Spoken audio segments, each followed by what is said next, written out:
Se aproxima un gran terremoto. Esto es ampliamente conocido en San Francisco, la segunda ciudad más densamente poblada de California. Un gran y catastrófico sismo debería ocurrir en los próximos años.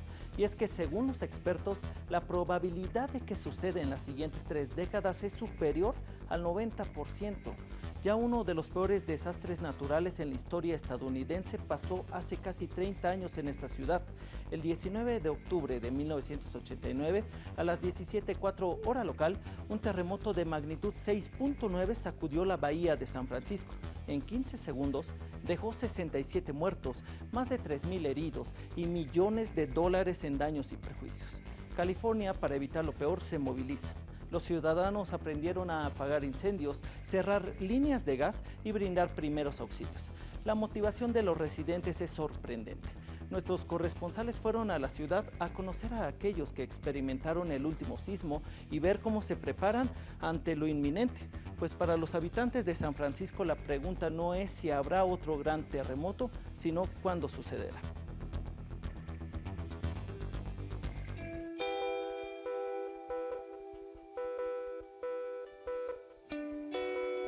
San Francisco, un paisaje único.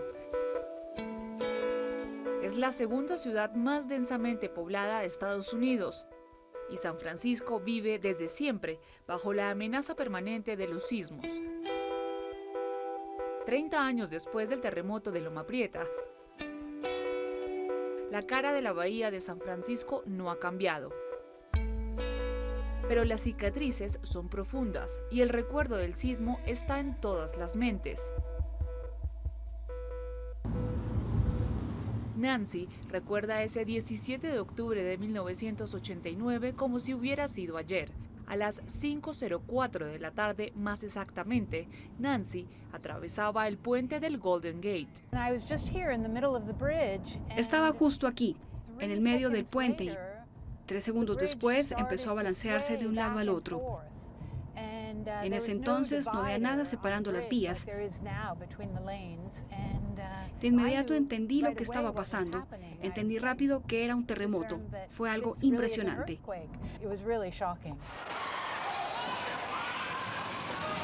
En solamente 15 segundos, el sismo de magnitud 6.9 dejó más de 67 muertos y 3,000 heridos. Es el terremoto más grande en Estados Unidos en más de un siglo. La Marina, el barrio donde vivía Nancy, fue el más afectado por las sacudidas, pero también por los incendios que estallan luego de un sismo.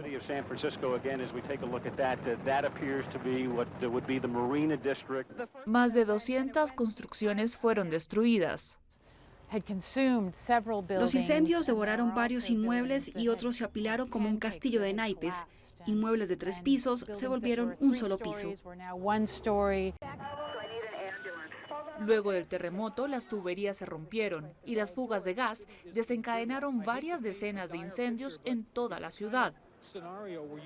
Problema: el sistema de canalización de agua de San Francisco tampoco resistió a los temblores y los bomberos no tenían agua para apagar los incendios. Es este barco, el Phoenix, el que permitió que no pasara lo peor.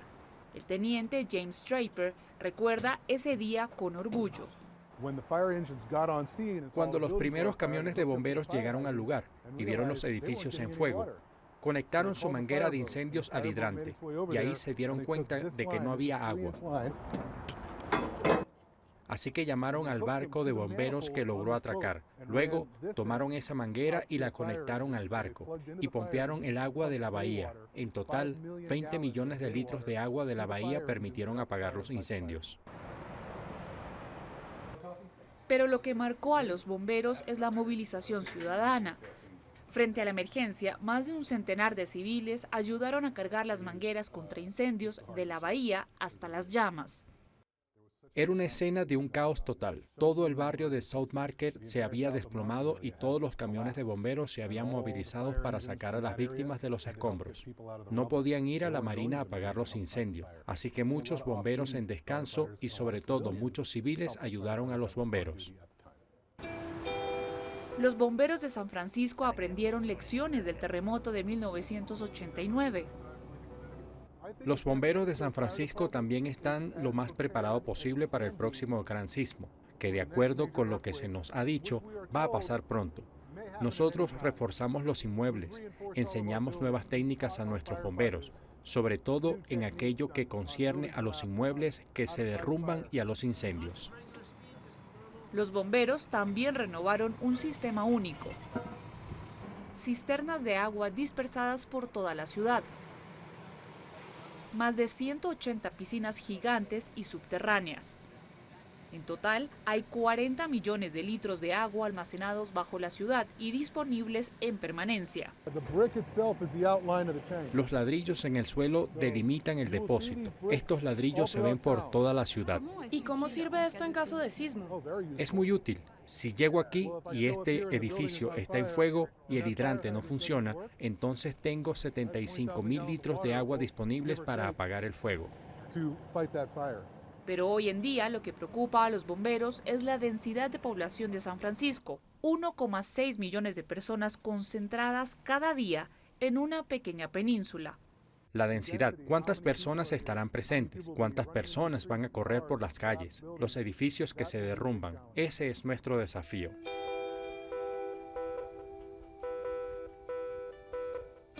En San Francisco, la amenaza del Big One está en todas las mentes, pero también en todas las estadísticas. David Crocker es sismólogo del Instituto Americano de Estudios Geológicos, y aquí la eventualidad de un Big One no se pone en duda. Hay un 90% de posibilidades de tener un fuerte terremoto en la bahía de San Francisco en los próximos 30 años. Es enorme. Eso va a pasar, se va a producir. Desde el terremoto de Loma Prieta, David Crocker y sus colegas trabajan en la puesta en marcha de un sistema para alertar a sus habitantes. Esta es una de nuestras estaciones sísmicas. Instalaron más de 350 sensores como este en toda la región de San Francisco. Esos son los dos sensores. Aquí los sensores registran los movimientos de la Tierra luego de un sismo. Luego envían una alerta sobre las sacudidas al público y a los primeros auxilios. Es aquí donde luego se almacena la información. El sistema Shake Alert permitirá enviar un mensaje al teléfono móvil de todos los habitantes para avisarles que un sismo acaba de producirse, como en esta simulación.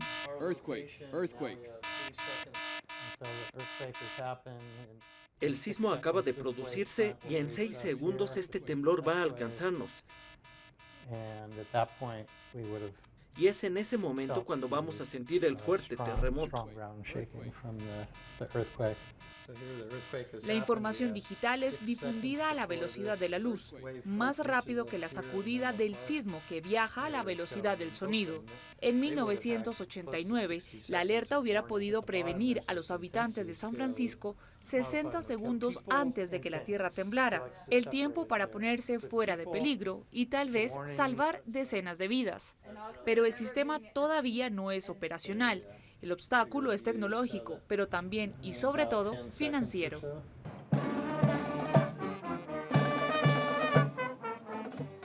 Es día de fiesta en San Francisco. La ciudad celebra el Día de San Patricio.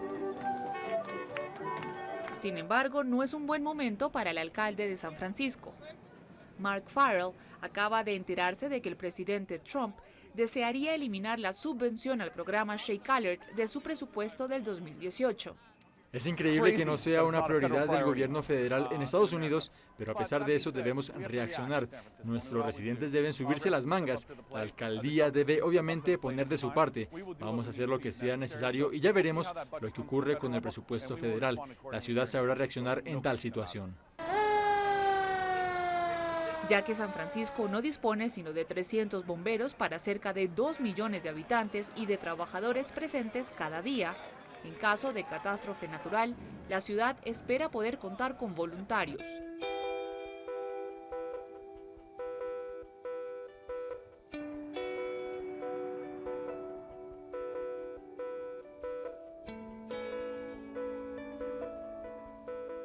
En su garaje, Jin Lee tiene todo el equipo necesario para sobrevivir en caso de terremoto. Fideos, frutos secos, avena, cereales, productos que no necesitan mucha preparación. Pero sobre todo, ahora está equipado y capacitado para dar primeros auxilios a los habitantes de su barrio en caso de desastre. Cuando llegue a los escombros tendré esta lámpara frontal que parpadeará y diré fuerte y claro: somos el servicio de emergencia. Si escucha el sonido de mi voz, venga hacia mí, venga hacia la luz. Y como esta lámpara parpadeará, la gente sabrá dónde estoy. Durante el sismo de 1989, muchos residentes de San Francisco, como Ginny, se sintieron impotentes. Fue un verdadero detonante, ya que no sabíamos qué hacer. Sentí mucho pánico. Me decía: Dios mío, ¿qué debo hacer? Fue entonces cuando me di cuenta de que debía prepararme en caso de desastre. De esta frustración nació un programa de capacitación de los habitantes de la región. La ciudad de San Francisco dispone ahora de un ejército de 28,000 civiles formados en primeros auxilios, gracias a escenarios más que realistas.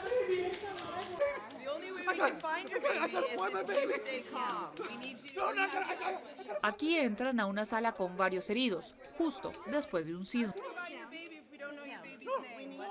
El rol de los civiles es hacer ganar tiempo a los socorristas organizando a las víctimas por orden de gravedad. En el rol de la víctima está Jin, a quien se le amputó una pierna. He's breathing less or more than 30 times a minute. We'll say it's 24. So he's breathing less. We'll say it's 24. He's a really good actor. How about cap refill? En caso de terremoto será primordial ayudar a la población civil porque vamos a estar desbordados. Así que tendremos 28,000 personas que podrán ayudarnos a identificar los inmuebles en riesgo, a socorrer a las víctimas. Así que será un recurso precioso gracias al gran número de personas que hemos capacitado. Me siento, incluso si sé que era una falsa amputación.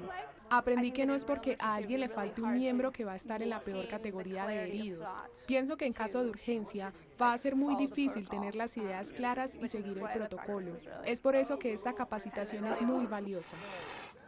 Luego de más de 3 días de capacitación, los voluntarios se van con un diploma, pero también con un casco, un chaleco y un par de guantes. Un uniforme verde para recordarle a sus vecinos que en caso de sismo, San Francisco puede contar con un ejército de socorristas voluntarios.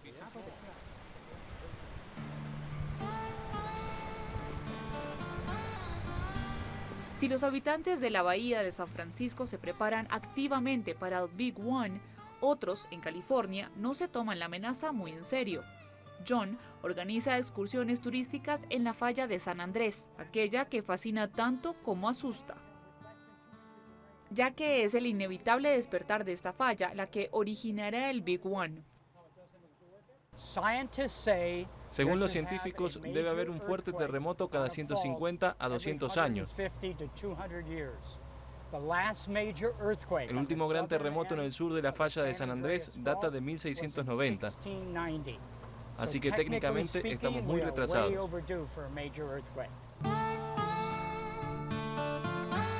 Esta frontera geológica de 1.300 kilómetros que se extiende de México a Canadá separa las placas tectónicas del Pacífico y de América del Norte.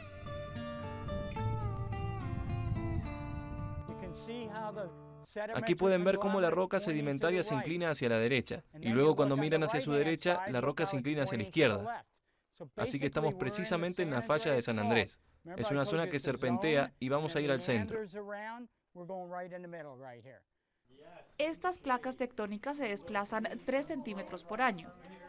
Se frotan permanentemente y bajo la presión terminan por romperse. Según las predicciones de las autoridades, el Big One debería dejar al menos 2,000 muertos y más de 50,000 heridos. ¿Si tengo miedo?